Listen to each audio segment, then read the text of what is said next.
j'espère que vous allez bien. Alors, le message que je voudrais vous partager ce soir, le titre de ce message, c'est « Dieu a une mission pour toi ». À un ou plusieurs moments dans notre vie, Dieu peut, nous assigner une mission. On peut recevoir une mission de Dieu pour son œuvre. Et on peut être amené à se poser les questions suivantes quand ça arrive, des missions spécifiques. Quand le Seigneur nous parle, nous confie des missions, on peut être amené à se poser les questions suivantes. Est-ce que ça vient de moi ? Est-ce que ça vient de Dieu ? Est-ce que c'est pas charnel ? Ou est-ce que ça vient vraiment de Dieu ? Et surtout, comment y arriver ? Bref, on peut se poser tout un tas de questions. Et nous allons voir justement dans la Bible, notamment dans la Genèse, l'exemple d'un homme qui s'appelle Élisée, qui était le serviteur d'Abraham, qui est passé par là, qui a vécu cette situation. Alors, on va lire un passage dans Genèse 24, des versets 1 à 27. Alors, j'ai découpé en 3 parties, on ne va pas tout lire. Donc, notamment, on va commencer au verset 1, donc c'est affiché. Abraham était vieux, d'un âge avancé. L'Éternel l'avait béni dans tous les domaines. Abraham dit à son plus ancien serviteur, qui était l'intendant de tous ses biens, « Mets ta main sous ma cuisse, et je vais te faire jurer au nom de l'Éternel, le Dieu du ciel et de la terre, de ne pas prendre pour mon fils une femme parmi les filles des Cananéens, au milieu desquels j'habite, mais d'aller prendre une femme pour mon fils Isaac, dans mon pays et dans ma patrie. » Le serviteur lui répondit, « Peut-être la femme ne voudra-t-elle pas me suivre dans ce pays-ci ? Devrais-je conduire ton fils dans le pays d'où tu m'es sorti ?» Alors un petit peu plus loin, au verset 8, « Si la femme ne veut pas te suivre, tu seras dégagé du serment que je te fais faire. Seulement, tu n'y conduiras pas mon fils. » Le serviteur mit sa main sous la cuisse de son seigneur Abraham et lui jura de se conformer à ses paroles. Le serviteur prit 10 chameaux parmi ceux de son seigneur, et il partit avec tous les biens de son seigneur à sa disposition. Il se leva et se rendit en Mésopotamie, dans la ville de Nachor. Il fit reposer les chameaux sur leurs genoux, près d'un puits, à l'extérieur de la ville. C'était le soir, le moment où les femmes qui vont puiser de l'eau sortent. Il dit, « Éternel, Dieu de mon seigneur Abraham, donne-moi du succès aujourd'hui, et ferai preuve de bonté envers mon seigneur Abraham. Voici que je me tiens près de la source d'eau, et les filles des habitants de la ville vont sortir pour puiser de l'eau. Que la jeune fille à laquelle je dirai « Penche ta cruche, et que je boive », et qui répondra « Bois, et je donnerai aussi à boire à tes chameaux », soit celle que tu as destinée à ton serviteur Isaac. Par là, je reconnaîtrai que tu fais preuve de bonté envers mon Seigneur. » Il n'avait pas encore fini de parler que Rabeka sortit, sa cruche sous l'épaule. Elle était la fille de Bethuel, fils de Milka, femme de Nachor, le frère d'Abraham. C'était une jeune fille très belle. Elle était vierge, aucun homme n'avait eu de relation avec elle. Elle descendit à la source, remplit sa cruche et remonta. Le serviteur courut à sa rencontre et dit « Laisse-moi boire un peu d'eau de ta cruche. » Elle répondit « Bois, mon Seigneur », et s'empressa de descendre sa cruche sur sa main et de lui donner à boire. Un petit peu plus loin, au verset 26, « Alors l'homme s'inclina et adora l'Éternel en disant « Béni soit l'Éternel, le Dieu de mon Seigneur Abraham, qui n'a pas renoncé à sa bonté et à sa fidélité envers mon Seigneur. Moi-même, l'Éternel m'a conduit chez la famille de mon Seigneur. » Amen. Amen. Alors pour situer un petit peu le passage dans son contexte, notamment dans la Genèse, Dieu avait dit à Abraham, tu quitteras ta patrie, ta famille, et tu iras dans le pays que je te montrerai. Et Dieu lui avait fait également la promesse qu'il serait père d'une multitude. Et Abraham, dans sa vieillesse, a eu un enfant avec Sarah, sa femme, qui s'appelle Isaac, qu'on voit justement dans ce passage, ou Ismaël également. Isaac. Et quelque temps auparavant ce passage, Sarah, la mère d'Isaac, et du coup la femme d'Abraham, est morte. Alors, on va attaquer par le premier point, que je intitulerai une mission spécifique, et le petit 1, la mission. Alors, je vais juste relire le verset 3, pas obligé de l'afficher, hein. Et je vais te faire jurer au nom de l'Éternel, le Dieu du Seigneur, du ciel et de la terre, de ne pas prendre pour mon fils une femme parmi les filles des Cananéens, au milieu desquels j'habite. Alors, Abraham ne veut pas que son fils soit marié avec une Cananéenne. Alors, pourquoi ? Déjà parce qu'en fait, en cherchant un peu, le peuple de Canaan, c'était des personnes très idolâtres, et voire même méchants. On le voit notamment dans la Genèse. Et puis, ce qui est assez logique, hein, Abraham ne veut pas que son fils Isaac, qui sert Dieu, hein, qui suit Dieu, se marie avec une femme cananéenne qui est idolâtre, parce que du coup, au fur et à mesure, il pourrait être amené à faire des compromis, à mélanger les dieux de Canaan, les dieux des Hébreux, et au final, se détourner. Et juste pour la parenthèse, c'est pareil pour nous.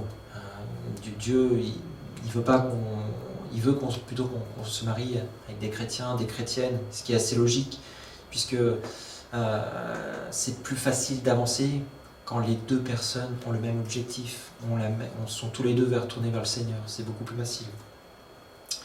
Alors, je referme la parenthèse. Alors, juste pour resituer un petit peu, on va dire dans le contexte, dans les coutumes de l'époque, c'est même pas si vieux que ça pour la France. À l'époque, c'était assez courant que ce soit les parents qui aillent chercher une femme pour leur fils. Je pense même l'inverse. Donc c'était pas forcément comme aujourd'hui, c'est parce que c'est le coup de foudre, etc. Ça se faisait beaucoup à l'époque. Et on voit notamment au verset 1 que Abraham était vieux, d'un âge avancé. Alors, c'est pour ça que Abraham était sans doute trop vieux justement pour faire cette mission, pour aller chercher une femme pour son fils. C'est pour ça qu'il a demandé à Eliezer. Mais par contre, on ne sait pas pourquoi dans la Bible, pourquoi Abraham ne veut pas que Isaac accompagne Eliezer. On ne sait pas trop. En tout cas, je ne sais pas pourquoi. Et si on fait le parallèle de ce passage par rapport à nous aujourd'hui, tout comme Abraham a donné une mission à son serviteur Eliezer, pour nous-mêmes, qui sommes des serviteurs de Dieu, Dieu peut nous donner des missions particulières à certains moments de notre vie. Alors, je vais vous donner une définition toute simple du mot mission. Alors, j'ai cherché sur le Larousse, et mission, la définition de mission selon Larousse, c'est charge donnée à quelqu'un d'accomplir une tâche définie. Très bien, c'est simple. Mais du coup, quelles peuvent être les missions que Dieu nous donne ? Alors, il y en a plusieurs, je ne vais pas toutes les citer, mais par exemple, d'implanter une église, d'avoir un service particulier, d'avoir un service dans l'église, une action d'évangélisation. Enfin, il y a quand même pas mal d'exemples. Et ensuite, autre question, pourquoi Eliezer ? Pourquoi pas quelqu'un d'autre ? Je suppose qu'il avait d'autres serviteurs, peut-être même plus jeunes, parce qu'Eliezer, c'était déjà un serviteur assez âgé quand même. Pourquoi lui ? Déjà, c'était une personne qui était fidèle et loyale envers Abraham. Et en plus de ça, c'était quelqu'un qui, l'intendant tous ses biens, c'est quelqu'un, grosso modo, qui gérait tous ses biens, qui les manageait, si on peut dire ça comme ça. Donc c'est vraiment quelqu'un qui gérait tous ses biens. Donc c'est quelqu'un qui a quand même, déjà, je pense qu'il a fait preuve de sa fidélité et de sa loyauté. C'est déjà une très bonne chose. Et en plus, c'est quelqu'un qui est, si je puis dire, un peu qualifié pour faire cette mission. D'ailleurs, il a très bien réagi, parce qu'il n'est pas venu les mains vides. Alors, c'est pareil pour nous, même si Dieu nous donne une mission, il ne va pas nous envoyer, entre guillemets, au casse-pipe. Si Dieu nous amène à une mission, c'est quelque part, il nous a déjà préparé, il va nous préparer au fur et à mesure. Je vous donne un exemple tout bête.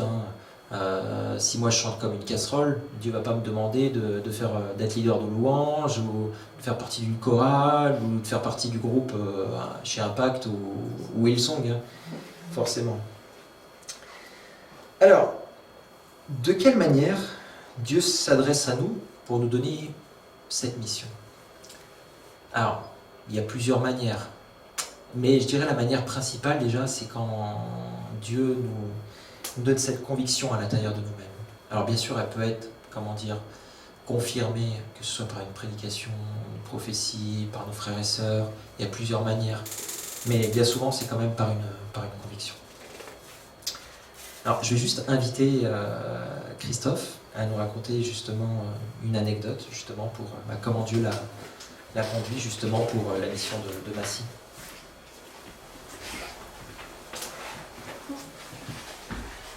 La première chose que je veux dire, j'ai pas eu une illumination, ça c'est certain.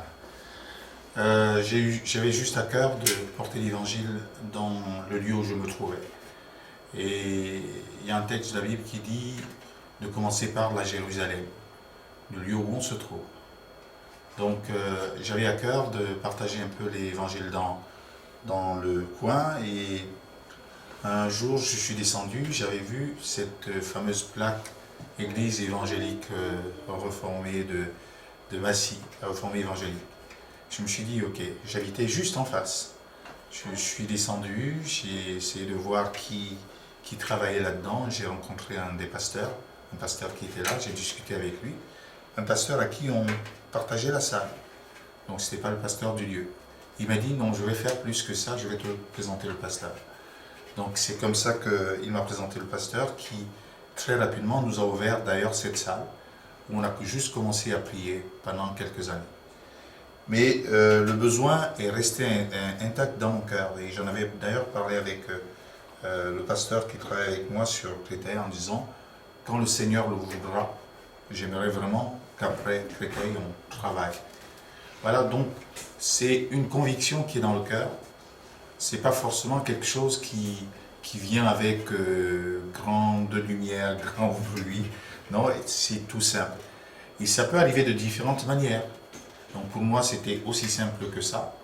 Pour d'autres, il y a une confirmation après, comme le frère disait, soit par un frère qui apporte une parole, un don spirituel qui vient confirmer les choses. Et il disait aussi une chose, le Seigneur équipe après. Si ce n'est pas immédiatement, il le fait de manière progressive. Voilà, je ne vais pas m'étirer en longueur, c'était aussi simple que ça. J'ai eu à cœur une conviction et les choses ont démarré. Merci. Alors, petit b, maintenant, le choix.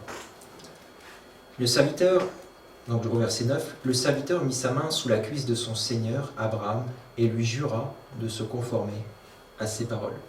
Alors déjà, c'est un peu étrange. Pourquoi Eliezer doit mettre sa main sous la cuisse de Abraham? C'est bizarre. En fait, c'est tout simple. C'était un peu la façon de s'engager.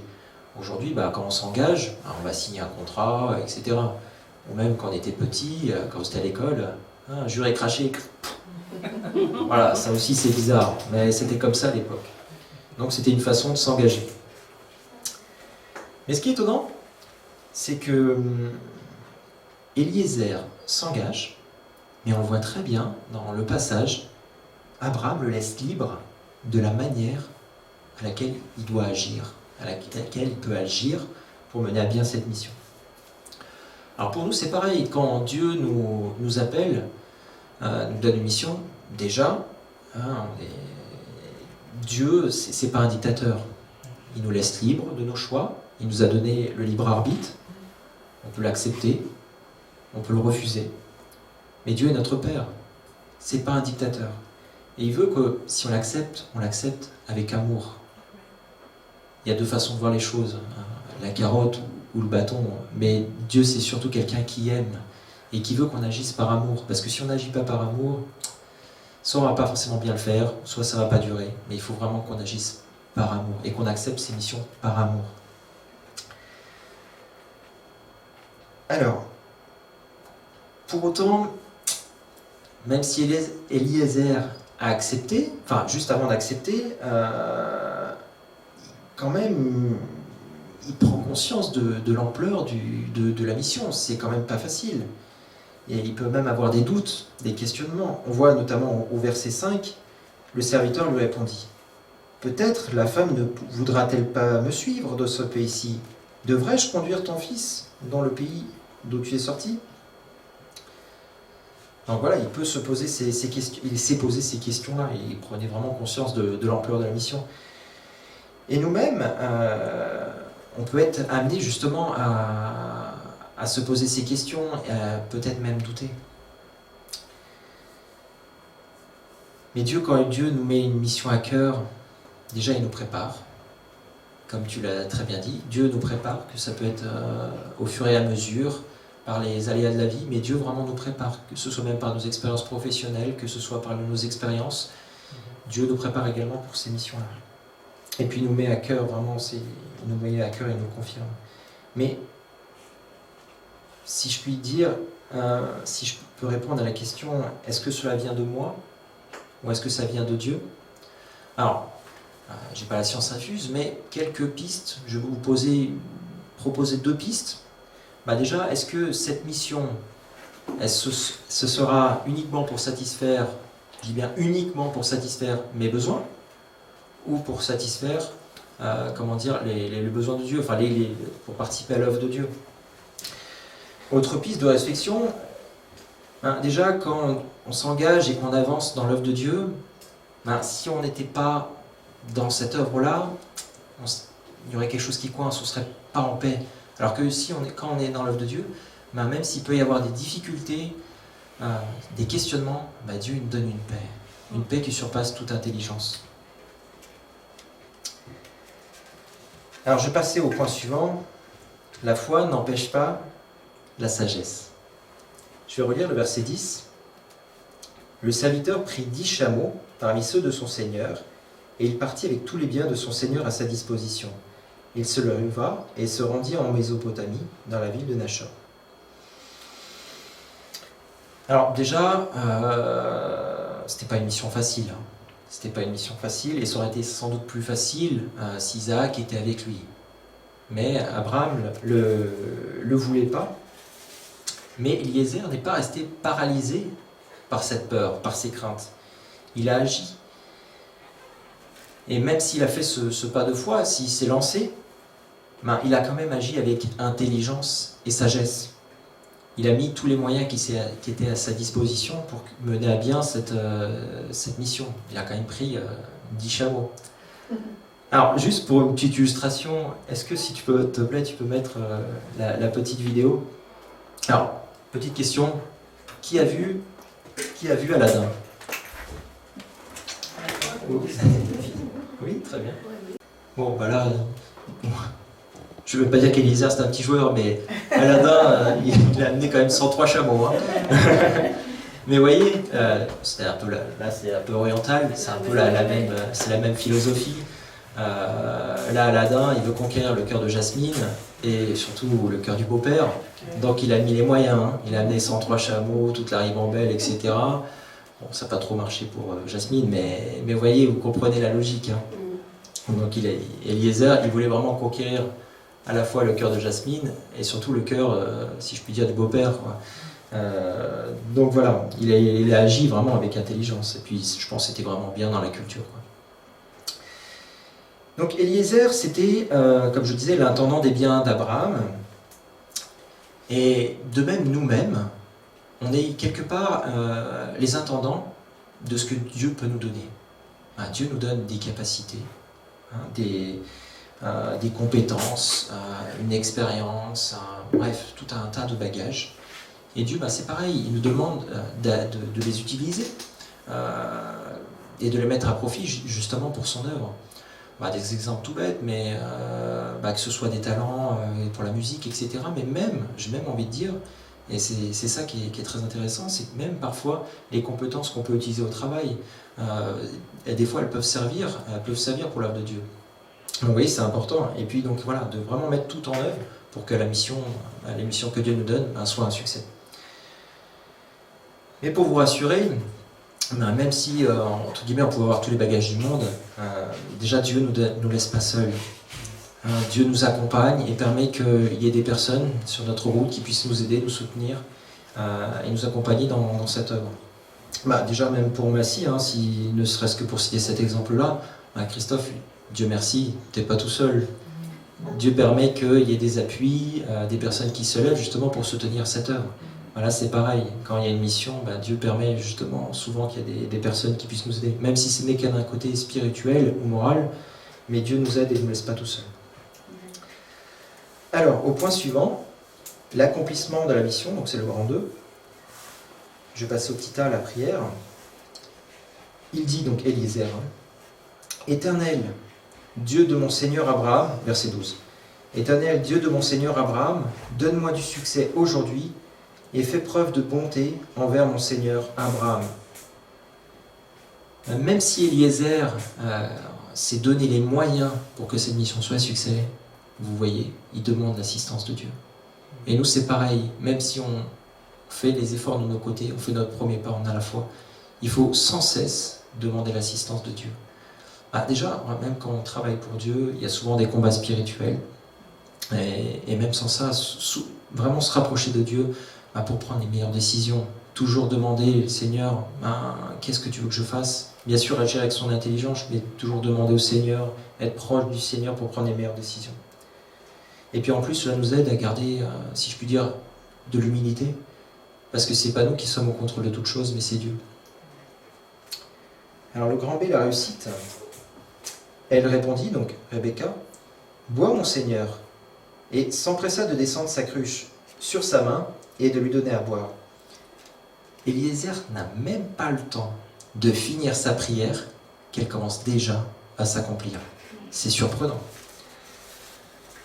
Quand Dieu nous met une mission à cœur, je ne dis pas toujours, mais parfois on peut même être surpris de la rapidité et de la précision à laquelle Dieu agit. Parce que là c'était très précis. Il dit, je veux que ce soit ci, ça, tel signe, tel signe, tel signe. Et Dieu répond, paf, paf, paf. C'est incroyable. Et d'une rapidité incroyable. Alors juste pour donner une petite anecdote, comme vous le savez, bientôt je vais revenir sur Clermont-Ferrand. Et ça faisait quelques temps, au mois d'avril, que pour ma femme et moi, Dieu nous mettait à cœur que voilà, on partirait. Mais voilà, on laissait couler les choses. Et Dieu, au travers d'une prédication d'Yvan, nous a confirmé justement ce qu'on pensait. Et c'était très pressant, on sentait qu'il ne fallait pas traîner. Et tout de suite, dans le week-end qui a suivi, j'ai postulé à une offre, et avant même d'avoir une réponse, d'être engagé, j'ai donné ma lettre de démission, parce que c'était pressant de la part du Seigneur, j'ai donné ma lettre de démission, mais pour autant, je n'ai pas agi de manière, complètement insensée. Vraiment, je demandais l'assistance au Seigneur, et puis je me donnais les moyens pour que ce soit une réussite. C'est-à-dire que je me concentrais, je me donnais les moyens, je me préparais pour les entretiens, pour pouvoir être pris, pour que cette mission soit un succès aussi. Et Dieu, au travers de sa grâce, a permis que les choses se déroulent de manière rapide, efficace. Et j'ose espérer que, donc là bientôt pour le mois de septembre, et j'ose espérer que pour la suite aussi, je puisse servir tout à fait. Enfin, c'est pas j'ose espérer, c'est que je suis sûr. Mais vous voyez, Dieu a honoré cette foi et n'a pas permis que je sois, entre guillemets, dans une situation difficile. Dieu a permis, a vraiment conduit, et c'était incroyable, la rapidité et surtout la précision à laquelle Dieu m'aidait, notamment pour les entretiens. J'ouvre la parenthèse, je la ferme rapidement, mais pour donner un ordre d'idée, c'était pareil pour les 2 premiers entretiens. Pour 2 entretiens. Juste avant de commencer, par exemple un entretien avec le RH de Clermont, Dieu me mettait à cœur de me préparer en anglais, 2 heures avant. Donc du coup, dans ma tête, je me préparais sur ce qu'il fallait dire, et du coup, quand il y avait l'entretien, paf, c'était incroyable, quoi. Mais Dieu, je ne vais pas dire magique, mais il est incroyable, quoi. Il est incroyable. Mais bon, je vous rassure, c'est pas toujours le cas. Quand il y a des missions, pour mon cas, c'était rapide. Pour le cas d'Eliezer, c'était rapide, mais parfois, c'est des choses qui peuvent prendre du temps. On peut voir pour Massy, les choses prennent du temps. Mais j'ai envie de dire que c'est sûrement aussi. C'est le temps de Dieu. Nous, on n'est pas au maître, on n'est pas maître du temps, mais Dieu, il est maître. Et parfois, ça peut mettre du temps, mais le Seigneur, il est vraiment au contrôle de toutes choses. Et je vais finir par le dernier point, être reconnaissant. Donc Eliezer dit ceci au verset 27. « Béni soit l'Éternel, le Dieu de mon Seigneur Abraham, qui n'a pas renoncé à sa bonté et à sa fidélité envers mon Seigneur. Moi-même, l'Éternel m'a conduit chez la famille de mon Seigneur. Dieu a répondu au-delà de ses espérances. Il voulait une femme dans le pays d'Abraham, et ça a été encore mieux. Ça a été une femme de la famille d'Abraham. Donc c'était même encore au-delà de ce que Abraham espérait. Et tout comme on peut demander, bien sûr, et il faut demander de l'assistance à Dieu, n'oublions pas non plus de remercier le Seigneur et d'être reconnaissant, parce que c'est le Seigneur vraiment qui est au contrôle de toutes choses. Et c'est vraiment le Seigneur qui fait que notre mission est une réussite. Alors pour conclure, j'arrive à la conclusion, s'il y a vraiment deux choses qu'il faut retenir, vraiment deux choses, c'est déjà d'apprendre à discerner ce que Dieu veut pour nous. Déjà en étant proche de lui, en régulièrement lisant sa parole, priant, vraiment être proche de lui pour apprendre à discerner. Et souvent, Dieu nous met des convictions, il nous dirige, il nous conduit. Et deuxième point, c'est de garder confiance en Dieu. Même s'il peut y avoir parfois des difficultés, des épreuves, mais toujours garder cette confiance et cette assurance que Dieu est au contrôle de toutes choses et que c'est lui le maître et qu'il ne va pas nous envoyer vraiment au casse-pipe, désolé du terme, mais qu'il permettra qu'il y ait des appuis à droite, à gauche pour que la mission soit un succès. Et il va nous donner le bagage pour que ce soit un succès. Amen.